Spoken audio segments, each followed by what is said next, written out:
मैत्रेय जी बोले, हे विदुर, मनु एवं शत्रुपा जब तपस्या करने के लिए प्रस्थान कर गए तब ब्रह्मा जी श्री नारायण का स्मरण करते हुए बोले, हे प्रभु, आप तो अंतर्यामी हैं, मेरे मन की व्यथा को समझने में समर्थ हैं। जब तक आप मेरे ऊपर कृपालु न होंगे मैं कुछ नहीं कर सकूंगा।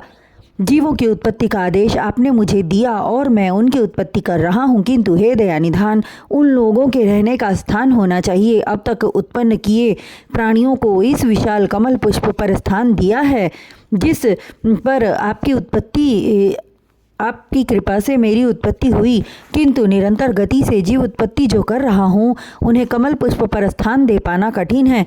प्रभु, आप मेरी चिंता दूर करने की कृपा करें। विविध प्रकार ब्रह्मा जी द्वारा स्तुति एवं ध्यान करने पर श्रीहरि उन्हें ध्यान में दर्शन देकर बोले, हे ब्रह्मा, तुम विचलित न होवो, जीवों के रहने के लिए पृथ्वी को मैं लाऊंगा।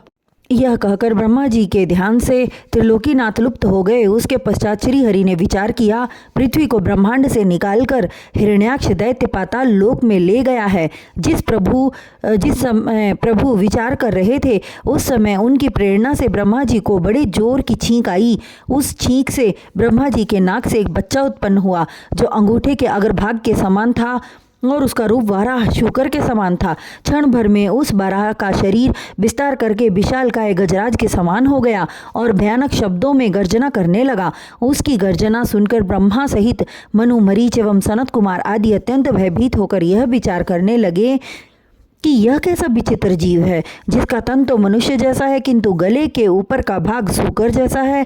तत्पश्चात ब्रह्मा जी ने अपनी ज्ञान दृष्टि से जानने का प्रयास किया।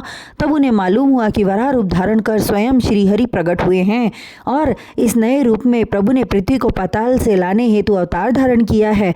तब वे श्रीहरि का सुमिरन करते हुए बोले, हे प्रभु, आपने अपने वचनों को पूरा करने के लिए वराह रूप में अवतार धारण कर हम पर अति कृपा की। आप धन्य हैं प्रभु, आप धन्य हैं। पुनः बरा प्रभु ने एक बार गर्जना की। उस भयावनी गर्जना को सुनकर तपलोक, जनलोक एवं सत्यलोक में निवास करने वाले ऋषि, मुनि एवं देवगण विविध वेद मंत्रों द्वारा उनकी स्तुति करने लगे। वेदवाणी सुनकर प्रभु ने एक बार पुनः भीषण गर्जना की। तत्पश्चात उस कमल पुष्प के ऊपर से जल में कूद पड़े। भगवान वराह स्वयं श्री हरि थे, फिर भी पशुओं के समान पृथ्वी को सूंघते हुए जल में प्रवेश किया और पाताल लोक में जा पहुँचे। जहाँ हिरण्याक्ष दैत्य दिखाई पड़ा वहीं पर पृथ्वी थी।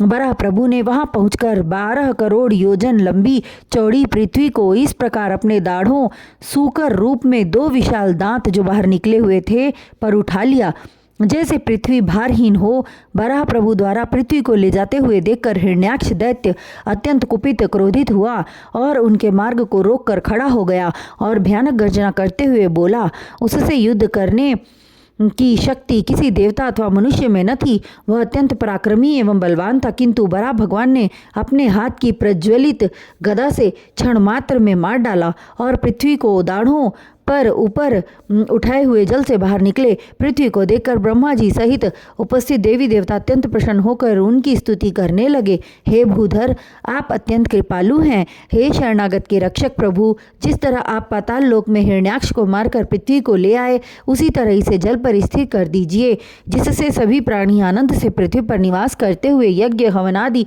शुभ कर्म कर सकें। आपके साथ हम अचला देवी पृथ्वी को भी प्रणाम करते हैं। ब्रह्मा एवं देवताओं द्वारा स्तुति एवं निवेदन करने पर वराह भगवान ने वैसा ही किया जैसा देवता गण की चाहना थी।